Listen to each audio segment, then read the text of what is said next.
Pois bem, bom dia a todos. É com grande satisfação que damos início a mais um painel tributário preparado pela equipe técnica da CCA Bernardon. Eu me chamo Reginaldo da Silva dos Santos, vou tratar da legislação federal. Na sequência, o colega Luiz Antônio irá tratar da legislação federal e estadual, IPI e ICMS.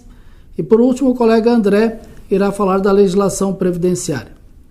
Pois bem, com relação à legislação federal, a notícia que a gente traz aí para os senhores diz respeito à possibilidade de parcelamento, de renegociações das dívidas que estão inscritas junto à Procuradoria-Geral da Fazenda Nacional.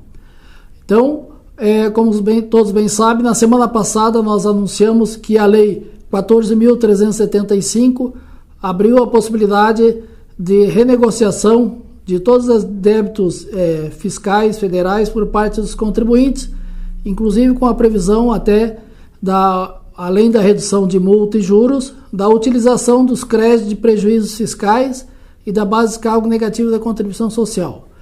Essa lei, ela depende de uma regulamentação por parte da Receita e da Procuradoria, que provavelmente saia nos próximos dias. Enquanto isso não ocorre, a Procuradoria-Geral da Fazenda Nacional, através da Portaria 5.885, de 30 de junho de 2022, abriu a possibilidade dos contribuintes que estão com débitos inscritos em dívida ativa de manterem aqueles programas de renegociação de dívidas do Regularize, né? Que foi em 30 de junho, expirou o prazo de mais uma possibilidade de negociação. E agora, então, a Procuradoria reabriu esse prazo. Agora, então, os contribuintes que continuam com débito inscrito em dívida ativa e que pretendam ou que precisem fazer a regularização desses débitos, têm a possibilidade de, até final de outubro, de entrarem com o pedido de renegociação. Ali, junto à Procuradoria, os débitos já estão com enquadrado dentro da possibilidade de negociação. É lógico que nós temos uma possibilidade de negociação excepcional, que o contribuinte tem que se cadastrar, tem que prestar uma série de informações para que seja feita uma avaliação de qual é o grau do seu débito, para ver a sua possibilidade de pagamento, se é uma possibilidade de pagamento total ou parcial com descontos. Esse prazo vai até o final de outubro. Os contribuintes poderão incluir nessa negociação junto à Procuradoria os débitos que foram inscritos em dívida ativa até 30 de junho de 2022, antes era até 30 de abril de 2022. Aqueles contribuintes que já aderiram a alguma negociação junto à Procuradoria no passado de outros débitos e que estejam com débitos inscritos em dívida ativa e que ainda não foram renegociados, poderão fazer a inclusão de outros débitos nas mesmas modalidades de negociação. Aqueles contribuintes que tenham parcelamentos junto à Procuradoria antigos e que queiram desistir desse parcelamento para aderir a uma dessas novas modalidades, também poderão fazer essa desistência dos parcelamentos anteriores. É lógico que essa desistência tem um prazo, seria até 30 de setembro de 2022, e fazer a adesão, então, às novas modalidades até o final de outubro. Então, como eu disse, essa portaria 5.885, editada pela Procuradoria-Geral da Fazenda Nacional, ela tem por objetivo reabrir os prazos para que os contribuintes possam fazer a renegociação de seus débitos, se assim pretenderem. Pelo que nós temos, deverá sair nos próximos dias ou nos próximos meses uma regulamentação daquele parcelamento que foi editado lá pela Lei 14.375, onde ele é mais abrangente, os descontos e inclusive com a possibilidade de uso dos prejuízos fiscais e da base negativa da contribuição social, os créditos vinculados a esse, para abater os débitos. Então, a notícia que nós tínhamos principal seria esta. Deixamos aí em aberto caso tenha alguma consulta. Desejamos a todos uma ótima semana e nos encontramos no próximo painel tributário. Um abraço a todos.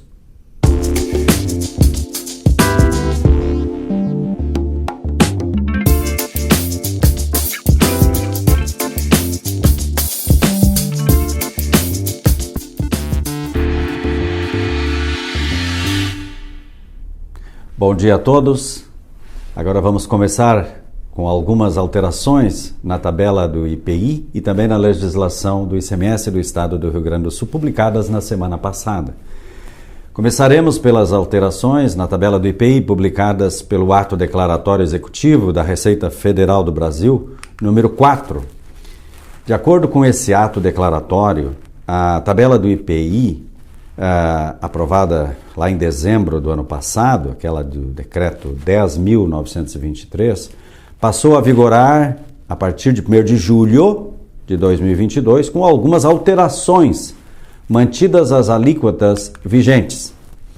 Foram desmembrados os códigos 1513-2110 e 1513-2910, ambos com final 11 e 19, referindo-se a óleos de amêndoa de palma, que continua com a alíquota zero. Também o código 33029090, que foi desmembrado em 91 e 99, referindo misturas à base de substâncias odoríferas que continuam com a alíquota de 3,25 do IPI. O código 3920-2012 ganhou um novo texto para sua descrição, continuando com a mesma alíquota também, de 9,75%. Também foram criados na tabela do IPI os códigos 87051020 e 87051030 para registrar ou classificar os caminhões guindastes com alíquota zero do IPI. E, por último, foi suprimido o código 87051010 do mesmo segmento.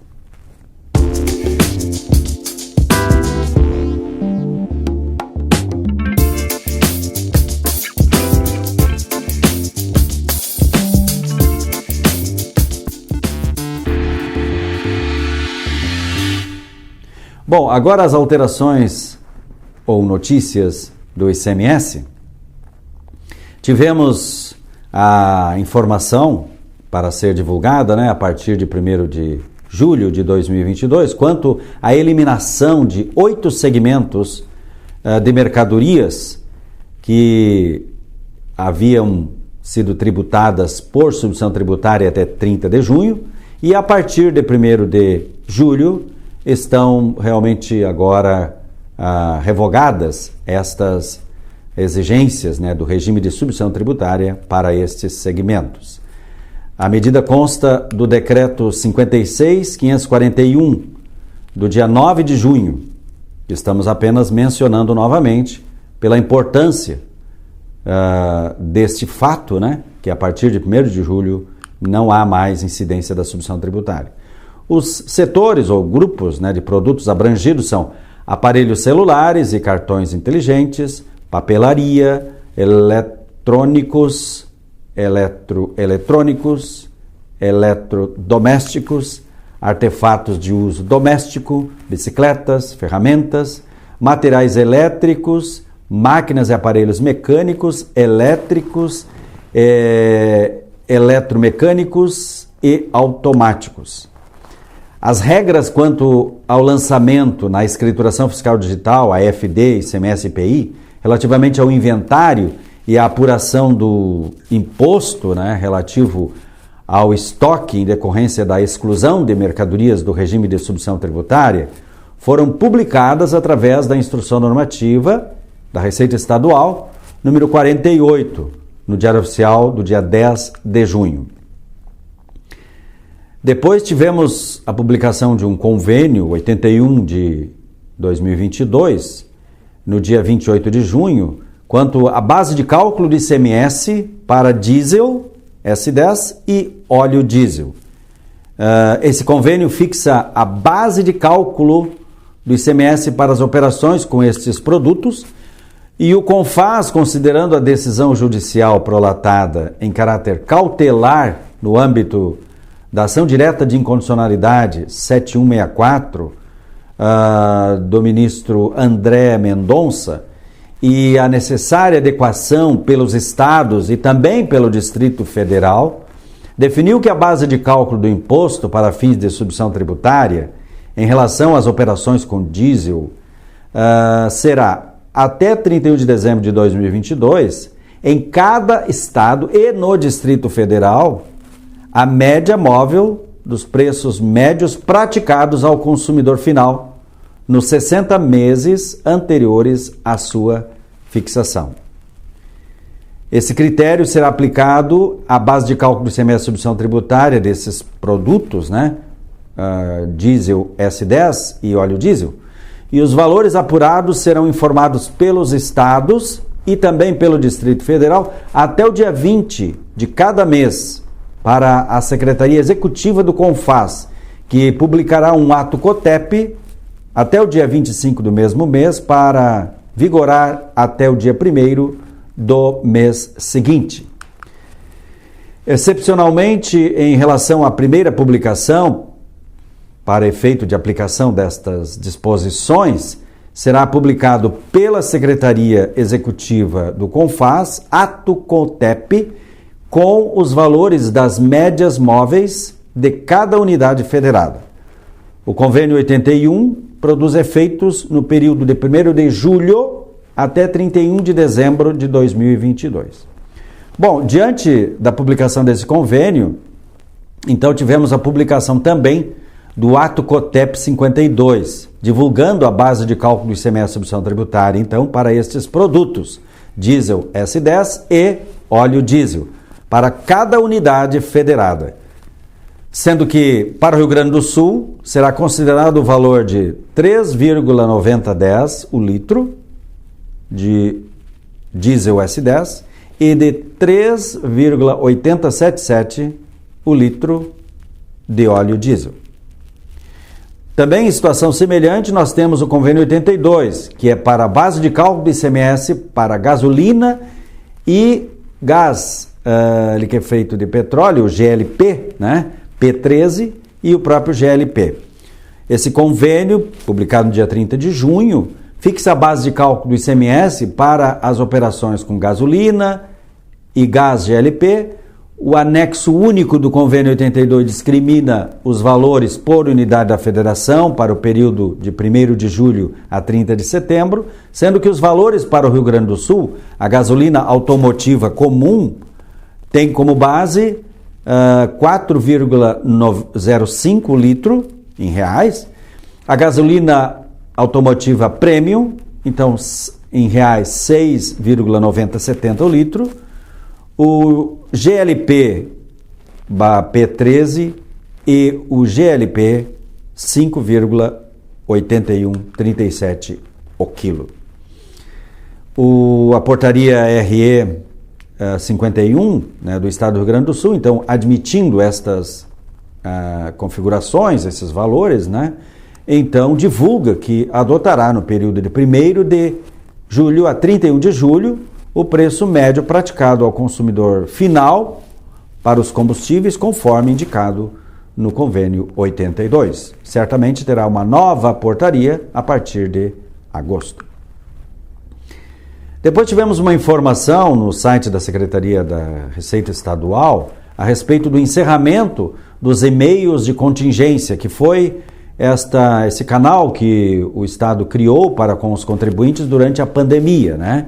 Então, de acordo com esse aviso publicado no dia 28 de junho, a Receita Estadual, então, publicou no seu site que foram encerrados a partir de das 18 horas do dia 1º de julho, os e-mails de contingência das delegacias e unidades que eram utilizados para solicitação de serviços, informações e outros assuntos dos contribuintes para com a Fazenda.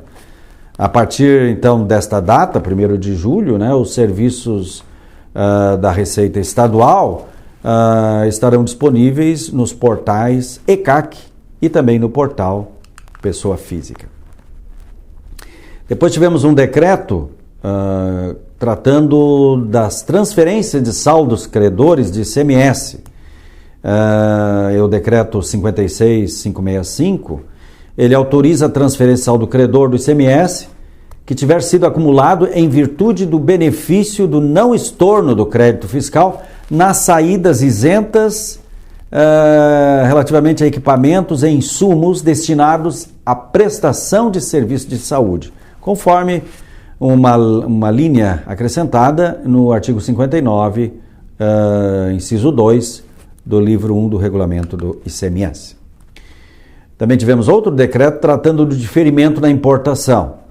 É que nós temos hoje o diferimento na importação que nós temos vinculado ao crédito presumido, né, como foi implantado no ano passado. Mas esse decreto 56566 concedeu, a partir de 1º de julho, diferimento do pagamento do ICMS nas entradas decorrentes de importação promovidas pelo titular do estabelecimento inscrito no cadastro do Estado, o cadastro do ICMS, né, enquadrado na categoria geral somente, relativamente a mercadorias destinadas à industrialização, desde que o desembaraço aduaneiro ocorra no Rio Grande do Sul, as mercadorias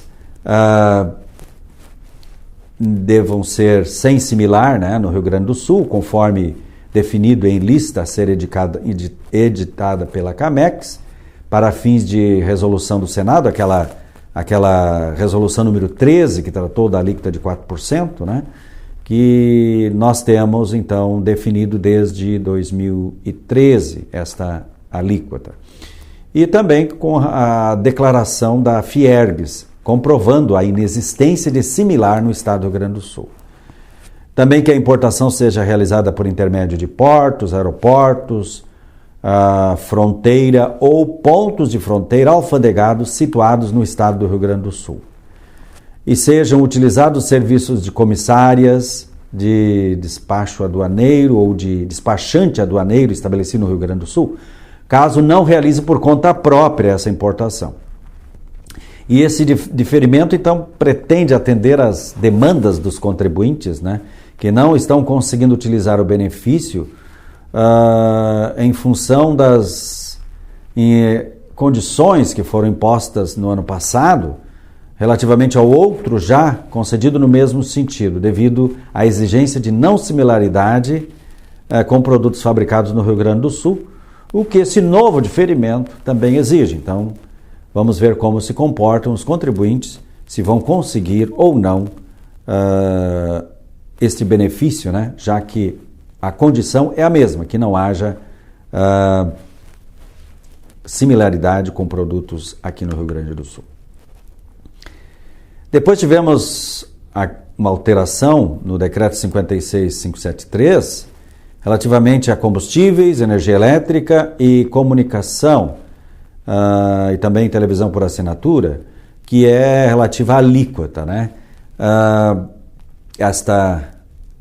A redução que houve na alíquota em função da decisão judicial é que, considerando as disposições da Constituição, né, o artigo 24, parágrafo 4º, e também da Lei Complementar 194, publicada no mês passado, então o Estado do Rio Grande do Sul reduziu para 17% as alíquotas do ICMS dos combustíveis, da energia elétrica e serviços de comunicação, suspendendo a eficácia de diversos dispositivos regulamentares do ICMS. Esses dispositivos previam alíquotas majoradas, né? 25%, um bom período de tempo foi 30%, né?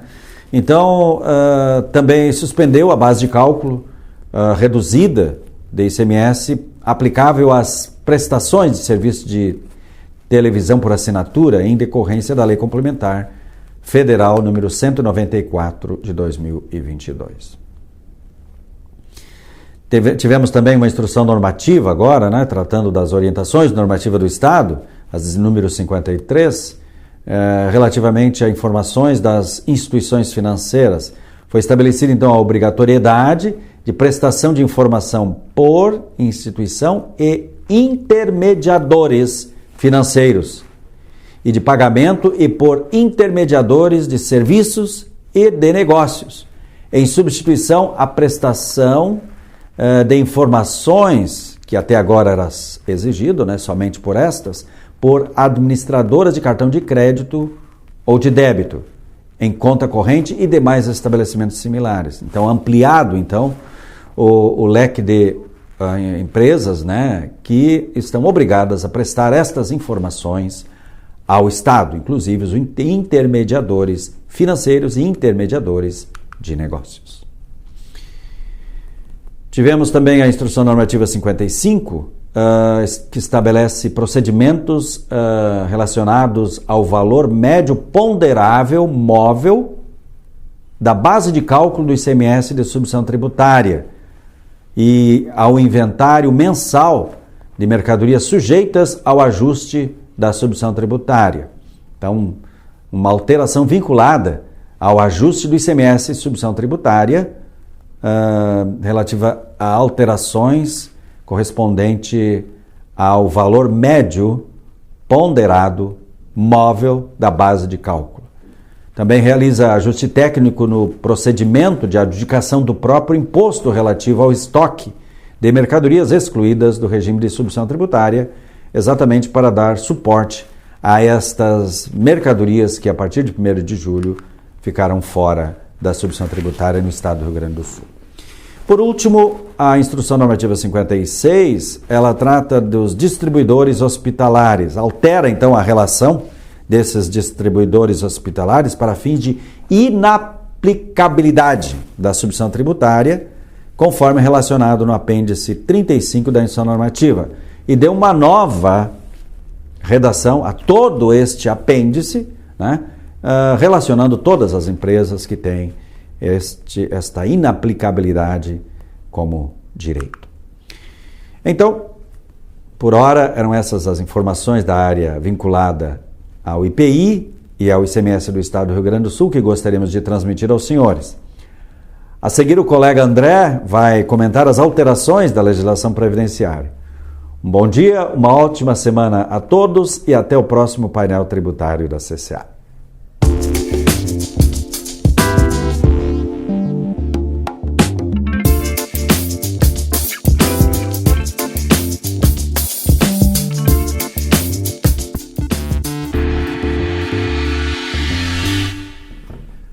Bom dia a todos.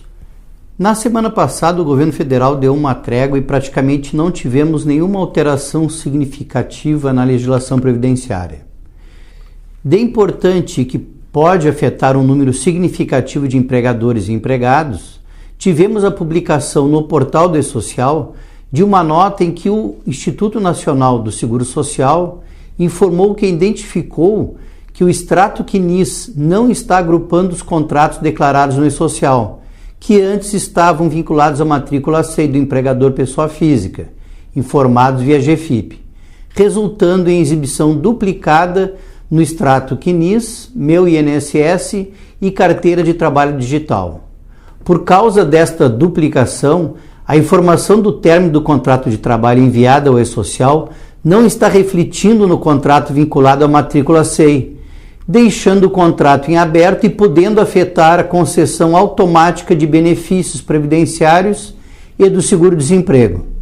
Segundo o INSS, o ajuste está sendo providenciado e, assim que implementado, será exibido somente um vínculo. Até que a correção seja implementada para reconhecimento ao direito dos benefícios previdenciários, a orientação do governo é que o empregador forneça ao trabalhador uma declaração contendo as informações dos dados que se pretende comprovar, bem como o número do recibo dos eventos enviados ao E-Social, para que o trabalhador anexe ao requerimento do benefício pretendido. Segundo a nota publicada, o trabalhador precisará, para fins de reconhecimento do direito ao seguro-desemprego, cadastrar recurso no próprio aplicativo da Carteira de Trabalho Digital ou através do portal gov.br, esclarecendo que se trata de vínculo em duplicidade e já encerrado. Com essas informações, concluímos as novidades do painel tributário de hoje. Desejo a todos uma ótima semana.